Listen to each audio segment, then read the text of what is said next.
سر اب وہ پہلے سا روپ تو نہ رہا، عمر اور وقت کی گرد نے اصل تصویر کو دھندلا دیا ہے، مگر آج بھی آئینے کے سامنے ٹھہر کر اپنا جائزہ لیتی ہوں تو نکھری نکھری صورت دیکھ کر اللہ کا شکر ادا کرتی ہوں کہ اس نے مجھے لاکھوں میں ایک بنایا اور اس حسین چہرے کو دشمنوں کے ہاتھوں سے جلنے سے بچا لیا۔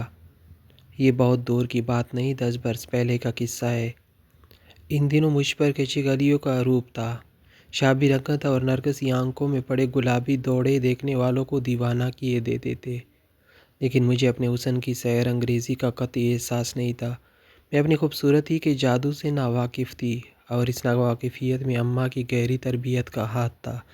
جب سارا زمانہ مجھے حور شمائل گرتا، تبھی اماں مجھے بدصورت اور ناکمی صورت کہہ کر دکار دیا کرتی۔ انہوں نے بڑی دانائی سے کبھی محسوس نہ ہونے دیا کہ میں غیر معمولی طور پر حسین ہوں۔ وہ نہیں چاہتی تھی کہ میں اپنے حسن خواودیدہ سے آشنا ہو جاؤں اور خود بینی اور خود آرائی پر مائل ہو جاؤں۔ خوبصورتی میں اماں بھی کسی سے کم نہ تھی۔ اگر یوں کہوں کہ حسن بانٹتے وقت خدا تعالیٰ نے میرے گھر والوں کے ساتھ بے حد فیاضی سے کام لیا تو بے جانا ہوگا۔ مجھ سے بڑے چاروں بھائی بھی مردانہ وجاہت کا پیکر تھے۔ میں گھر میں سب سے چھوٹی اور سبھی کی آنکھوں کا تارا تھی۔ اماں بابا نگاہوں ہی نگاہوں میں مجھ پر صدقے واری ہوتے تھے، مگر انہوں نے اپنی اس ولہانہ چاہت کا کبھی اس طرح اظہار نہیں کیا کہ میں خود سر ہو جاؤں یا مجھے اپنی حسین شکل و صورت پر غرور ہو رہا ہو۔ پرائمری پاس کر کے سیکنڈری میں داخل لیا تو اسکول کی لڑکیوں نے میری صورت کو سراہنا اور مجھے باور کرانا شروع کیا کہ میں حسن کی ملکہ ہوں۔ وہ مجھ پر رشک کرتی تو ان کی ستائش بھری نظروں کا مفہوم سمجھ کر میرا انگ انگ خوشی سے ناچ اٹھتا۔ یہ عمر کا وہ حصہ تھا جب کسی کو چاہنے اور چاہے جانے کی خواہش شدید ہو جاتی ہے۔ جو حسن ہو تو دولت کی چاہ ہوتی ہے، مگر مجھے تو خدا نے حسن و دولت سے بھی کچھ دے رکھا تھا۔ خود کو خوش نصیب کیوں نہ سمجھتی، انہی دنوں ایک سہیلی کی شادی میں ریان سے میری ملاقات ہوئی۔ وہ میری سہیلی کا چچا زاد بھائی تھا، دو باش سے کھاتے پیتے گھرانے کا لگتا تھا۔ شادی کے ہنگاموں میں وہ بڑھ چڑھ کر حصہ لے رہا تھا۔ تانیہ میرے بچپن کی ساتھی تھی، امی نے مجھ کو اس سے ملنے سے کبھی نہ روکا تھا۔ میں اس کے گھر جایا کرتی تھی۔ اس کی شادی کے دنوں میں میرا اس کے وہاں آنا جانا بڑھ گیا۔ وہاں ریان بھی ہوتا، تبھی اس سے آئے دن ملاقات ہو جاتی۔ یہ رسمی ملاقاتیں چند دنوں میں ہی ایک نئے رنگ میں ڈھل گئی۔ شادی کا ہنگامہ سرد پڑ گیا، لیکن میری ریان سے ملاقاتیں جاری رہی۔ وہ میری زندگی میں آنے والا پہلا مرد تھا۔ اس کی قربت نے مجھ کو نڈر بنا دیا۔ اب اکثر اسکول سے چھٹی کر کے اس کے ساتھ کسی پارک یا ریسٹورنٹ میں جا بیٹھتی، جبکہ اس سے قبل میں ایسی جرات کا سوچ بھی نہ سکتی تھی۔ امی سے پوچھے بغیر کسی دوست کے گھر جاتے ہوئے بھی ڈرتی تھی، مگر محبت کے نیشے میں ڈوب کر انسان ہر مدام کو پار کر جاتا ہے۔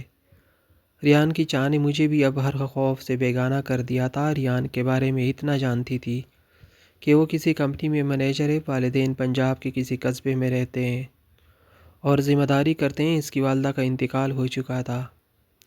ریان نے بتایا تھا کہ اس کے والد اس حد تک پرانے خیالات کے مالک ہے کہ انہوں نے بھی ریل گاڑی کا سفر نہیں کیا ہے۔ وہ ابھی تک گھوڑ سواری کے دور میں جی رہے ہیں۔ کراچی جیسے شہر میں بھی آنے کا نہیں سوچتے، یوں بھی سفر ان کے لیے محال تھا۔ بڑھاپے اور بیماری نے ان کو سفر کے قابل نہ چھوڑا تھا۔ جب ماں کو علم ہوا کہ میں ریان سے شادی کی خواہش مند ہوں تو انہوں نے طریقے سے اپنے طور پر اس رشتے کا تذکرہ میرے بھائیوں سے کیا۔ وہ قطعی راضی نہ ہوئے۔ میں اپنے 4 بھائیوں کی اکلوتی بہن تھی۔ بھلا یہ لوگ کیوں میرا ہاتھ کسی غیر خاندان کے تنہا نوجوان کے ہاتھوں میں دینا گوارا کر سکتے تھے؟ گھر والے اس کے ساتھ نہ تھے تو بھائی ریان کو لاوارث کہہ کر پکار رہے تھے۔ کہتے تھے کہ تنہا بیاہنے کو آنے والے لاوارث ہوتا ہے، ایسے کو بہن دے کر کیا ہم اپنی بہن کو بھی بے سہارا کر دیں؟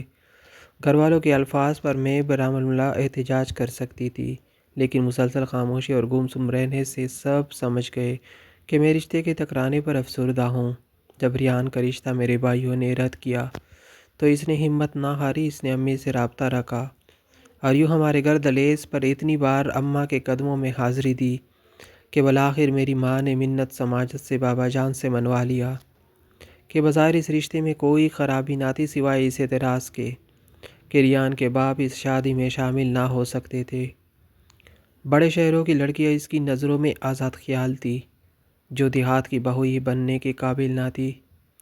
ماں بھائیوں کو بھی سمجھائیے کہ بیٹوں کے اچھے رشتے آج کل ملنا مشکل امر ہے، اور ریان میں کوئی خرابی نہیں، رشتہ چونکہ تم لوگوں کو گھر بیٹھے مل رہا ہے تبھی اس کی قدر نہیں کر رہے ہو۔ غرض ماں کے سمجھانے پر گھر کے سبھی مرد راضی ہو گئے، اور یوں 4 ماہ بعد میری آرزو دھوم دھام کے ساتھ پوری ہو گئی۔ شادی کے بعد چند ماہ اور ریان نے مجھے شہر میں اپنے رشتہ دار کے گھر رکھا اور پھر گاؤں چلنے کی خواہش ظاہر کی۔ مجھ کو بھلا کیا اعتراض ہو سکتا تھا، میں تو خود اپنے سسرال والوں سے ملنے کو بے قرار تھی، جستجو تھی کہ دیکھو یہ کیسے لوگ ہیں۔ میں نے کبھی گاؤں کی زندگی دیکھی نہ تھی، سرسبز و شاداب کھیت، گنگناتی ندیاں اور بلندیوں پر سے گرنے والے جھنڈوں کا ترم، دریا کی لہروں سے پھوٹتی موسیقی اور دیہات کے بارے ایسی ہی دل فریب حکایتیں اور پرلطف مناظر کتابوں میں پڑھتے تھے۔ یہ فلموں میں یہ سب دیکھا تھا۔ جب جیون ساتھی نے خود اس اندھی کی جنت کو دکھانے کی پیشش کی تو دل بلیوں اچل گیا۔ شادی کے بعد پہلی بار سسرال جا رہی تھی، دل خوف زدہ بھی تھا کہ لوگ شادی میں نہ آئے تھے، خدا جانے اب کیسا سواگت ہو اور کیسے پیش آئے۔ سنا تھا کہ دیہاتی محبت والے اور سیدھے سادے ہوتے ہیں، مگر ایک اندیشہ تھا کہ وہ بہو کے روپ میں ایک شہری لڑکی کو قبول کریں گے بھی یا نہیں۔ ان کو یہ دکھ تو ہوگا کہ اپنے ہاتھوں بیٹے کے سر پر سہرانہ سجا پائے تھے۔ آپ نے اس خدشے کا ذکر ریان سے کیا تو وہ ہنس دیے، کہا پاگل ہو گئی ہو، میرے بابا جان بے حد مہربان اور اچھے انسان ہیں، اور یہ شادی میں نے ان سے اجازت لیے بغیر نہیں کی۔ وہ کراچی آنے سے معذور تھے، ضعیف اور بڑھاپے کے کارکن ہماری شادی میں شرکت نہ کر سکے، مگر وہ ہم سے ناراض نہیں رہ سکتے۔ وہ تم جیسی پڑھی لکھی چاند جیسی بہو کو پا کر نہال ہو جائیں گے۔ غرض کتنی ہی دیر تک وہ اپنے والد کی دلچسپ باتیں بتاتے رہے اور میں ان کی باتوں میں کھو گئی۔ اس ہفتہ وہ مجھ کو لے کر اپنے آبائی قصبے پہنچے۔ گاؤں کے دستور کے مطابق انہوں نے مجھے سر سے پیر تک خود کو ایک بڑی سی چادر میں ڈھانپنے کو کہا تھا، اور میں نے ریان کے حکم کی تعمیل کی تھی۔ ہم گاؤں پہنچے۔ یہ 500-600 کچے پکے مکانات پر مشتمل ایک آبادی تھی، جس کے اطراف میں کھیت ہی کھیت تھے۔ اس علاقے میں میرے سسر اور شوہر کی داغ بیٹھی ہوئی تھی۔ راستے میں جو بھی ملا اس نے ادب سے جھک کر ریان کو سلام کیا اور نیازمندی سے خیریت پوچھی۔ نیم پختہ سڑک پر کافی دور سفر کرنے کے بعد بالآخر کھیتوں کے درمیان سرپختہ اینٹوں سے بنے ایک بڑے سے مضبوط گھر کے سامنے ہمارا ٹانگا جا رکا۔ وسیع ڈیوڑی پا کر کے ہم اندر پہنچ گئے۔ پہنچ بھی نہ پائے تھے کہ ہماری آمد کی خبر ہر طرف پھیل گئی۔ ادھر ادھر کے گھروں سے لوگ نکل پڑے، ریان بھائی آ گئے کا نعرہ ہر زبان پر تھا۔ ریان مجھ کو ساتھ لے کر سیدھے اپنے بابا جان کے کمرے میں گئے۔ سفید سن پٹیوں سے بنائے رنگین پاؤں والے پلنگ پر ملتانی چھاپے دار پلنگ پوش بچھا تھا، اور اس پر گاؤں تکیے سے ٹیک لگائے ایک تندرست و توانمند شخص بیٹھا تھا۔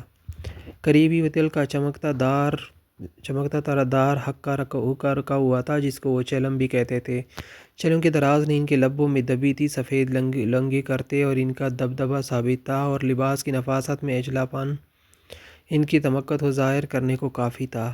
ریان نے ادب سے جھک کر ان کو سلام کیا اور پھر دھیمے لہجے میں نگاہیں جھکا کر میرا تعارف کرایا۔ یہ آپ کی بہو ثمینہ ہے، سلام کہنے آئی ہے۔ انہوں نے رعب بھری ایک گہری نگاہ مجھ پر ڈالی اور میرے بارے ایک لفظ بھی ان کی زبان سے ادا نہ ہوا۔ صرف کہا تو اتنا اچھا۔ میں سر جھکائے چند سیکنڈ کھڑی رہی تو ریان گویا ہوئے، بابا جان کیا حکم ہے؟ اپنے کمرے میں لے جاؤ اسے۔ ٹھہر ٹھہر کر اور چبا چبا کر انہوں نے یہ الفاظ ادا کیے۔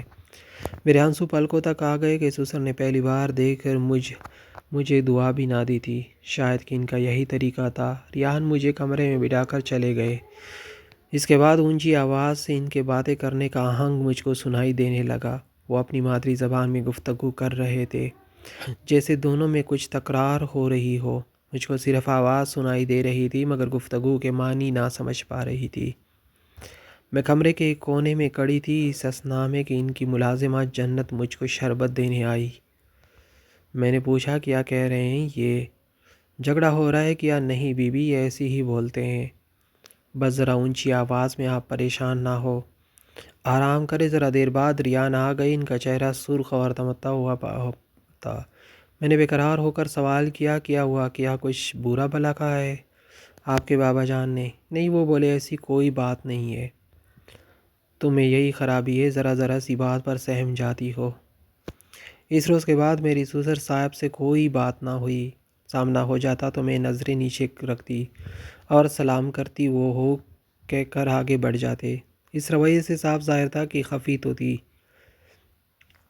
ان کو، مگر کبھی سخت لہجے میں مجھ سے بات نہ کی۔ یہاں آئے 2 ماہ ہو چکے تھے۔ ایک روز ریان شہر گئے ہوئے تھے اور میں کمرے میں اکیلی تھی کہ کسی نے دروازے پر دستک دی۔ میں نے اٹھ کر در کھولا، یہ دیکھ کر حیران رہ گئی کہ ایک نوجوان اور اس کی والدہ سامنے کھڑے ہیں۔ خاتون میرے سسر کی بہن تھی اور ساتھ ان کی 25 سال کا بیٹا ظفر تھا۔ یہ تعارف خاتون نے کرایا اور بولی، اچھا تو تم میری بیٹی کی جگہ لینے آ گئی ہو؟ جس پلنگ پر بیٹی ہو جانتی ہو یہ کس کی سیج ہے؟ یہ میری بیٹی کی سیج ہے، اس پر اس کے بیٹے ظفر نے کہا۔ مگر اماں جی، ہم کو یہ سچ نصیب نہ ہونے دیں گے۔ ماں بولی، چپ رہو، اس کا قصور نہیں، قصور ریان کا ہے، اس کا کیا لینا دینا؟ کیوں نہیں اس نے تو اس کو پھنسایا؟ اگر میری بہن کو کچھ ہو گیا تو میں دونوں کو نہیں بخشوں گا۔ نوجوان کے تیور خطرناک دیکھ کر اس کی ماں نے اسے بازو سے پکڑا اور کھینچ کر باہر لے گئی۔ یہ میری ریان کے قریبی رشتہ داروں سے پہلی ملاقات تھی۔ سسرال والوں سے ملنے کا شوق جاگ کی طرح دل میں بیٹھ گیا۔ اس شب 8 بجے دوبارہ دروازہ کھولا اور ظفر ہاتھ میں بوتل لیے بے دھڑک میرے کمرے میں داخل ہو گیا۔ اس کا چہرہ وحشت بھرا تھا۔ آتے ہی بولا، جانتی ہو میری بہن ریان کی 10 برس سے منقوہ تھی، مگر اس نے اس کی زندگی کی خوشیوں کو روند کر تم سے شادی کر لی۔ وہ بھی 17 برس کی ہے اور اس نے اس عمر میں خوشی کا منہ دیکھنے کی بجائے موت کو گلے لگا لیا۔ اس نے کالا پتھر پی لیا ہے اور ہسپتال میں موت سے جنگ لڑ رہی ہے۔ میں حیرت سے ظفر کی بات سن رہی تھی، وہ تیش میں دیوانہ لگ رہا تھا۔ میں نے پہلی بار اس کی زبان سے کالا پتھر کا نام سنا تھا، نہیں جانتی تھی کہ دیہات میں لوگ اس سے کیا کام لیتے ہیں۔ بہرحال یہ اندازہ ہو گیا کہ مہرالنساء جو ریان کی بچپن سے منقوہ تھی، اس نے خودکشی کی خاطر یہ پتھر پی لیا تھا۔ میں تو یہاں کے حالات سے صریحاً بے خبر تھی۔ کیا معلوم تھا کہ ریان کی منگیتر اس کی پھپھو کی بیٹی ہے، اور جب وہ 7 سال کی تھی اس کی منگنی ہوئی تھی اور 2 سال قبل اس کا نکاح ہو گیا تھا۔ رخصتی باقی تھی کہ ریان نے مجھ سے شادی کر لی۔ اس وجہ سے اس لڑکی نے کالا پتھر پی لیا اور اسپتال میں آخری سانسیں لے رہی تھی۔ اف میرے خدا، میرے تو پیروں تلے سے زمین نکل گئی۔ جب ظفر نے یہ بتایا میں نے کہا، بھائی صاحب مجھے کچھ معلوم نہ تھا، ریان نے یہ سب نہیں بتایا، یا ورنہ میں کبھی اس سے شادی نہ کرتی، مگر وہ جیسے میری آواز ہی نہ سن رہا تھا۔ اس نے فوراً پیچھے مڑ کر کمرے کی چڑکی چڑھائی اور یوں میری جانب بڑھا جیسے کوئی شکاری شکار کی طرف بڑھتا ہے۔ میں پیچھے ہٹ گئی، دیوار سے جا لگی، مجھے اپنے بچاؤ کی کوئی صورت نظر نہیں آ رہی تھی۔ تبھی پاس پڑی میز پر رکھی چیز میں نے اٹھا کر اس کو مارنا شروع کر دی۔ پاؤڈر کا ڈبہ اور شیشے کا گلدان جو بھی تھا، تاک کر مارا۔ گلدان اس کے ہاتھ میں پکڑی بوتل کو جا لگا اور بوتل میں برس یا اچھل کر ظفر کے منہ اور آنکھوں پر گر گیا۔ اس کا چہرہ، بازو، قمیض، سب پر وہ سیال گر گیا۔ اتنے میں سسر صاحب دوڑے آئے اور دروازہ ہی پیٹنا شروع کر دیا، کیونکہ جنت دیکھ چکی تھی ظفر تیزاب کی بوتل لیے کمرے میں گھسا ہے۔ ملازمائیں بھی دوڑی آ گئی تھی۔ اتنے میں ریان بھی آ پہنچے اور ظفر کو قابو کیا۔ تیزاب وہ جو مجھ پر انڈیلنے آیا تھا خود اسی میں نہا گیا تھا۔ وہ بری طرح جلس گیا تھا، پھر تکلیف سے بے ہوش ہو گیا۔ اسے اسپتال لے گئے۔ حویلی میں شور و غل تھا، نوکر چاکر ادھر ادھر بھاگ رہے تھے، نہ جانے کس نے پولیس کو خبر کر دی تھی۔ ڈاکٹر کے ساتھ پولیس بھی آ گئی تھی، جس نے میرا بیان کل بند کیا۔ اب یہاں رہنا میرے لیے خطرے سے خالی نہ تھا، بس میں نے خواہش کی کہ مجھے میرے میکے پہنچا دیا جائے۔ پولیس کی حفاظت میں ہی میکے آئی تھی۔ پولیس کو میں نے یہی بیان دیا کہ مجھ پر ظفر صاحب تیزاب پھینکنے آئے تھے، مگر تعاقب میں دوڑ بھاگ کے نتیجے میں یہ خود ہی مصوری سے ٹکرا کر گر پڑے۔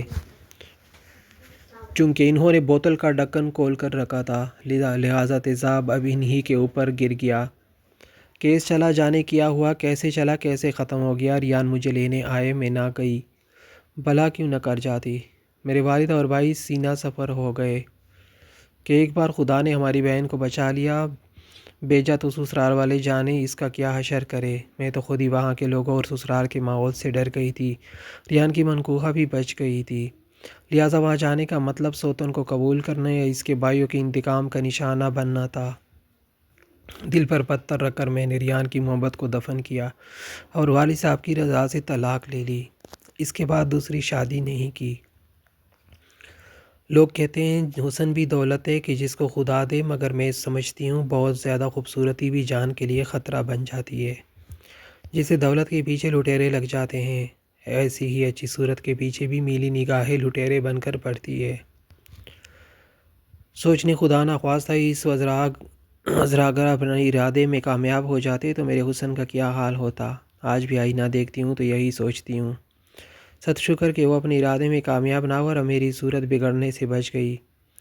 ہم لڑکیاں کتنی بیوقوف ہوتی ہے، بس جو لڑکا پسند آتا ہے اسے شادی کرنے کی سوچ رہی ہوتی ہے۔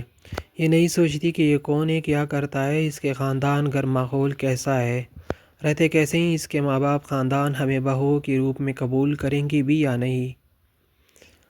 اگر ہم سب لڑکیاں یہ سوچتے تو کبھی کسی لڑکی کی زندگی برباد نہ ہوتی۔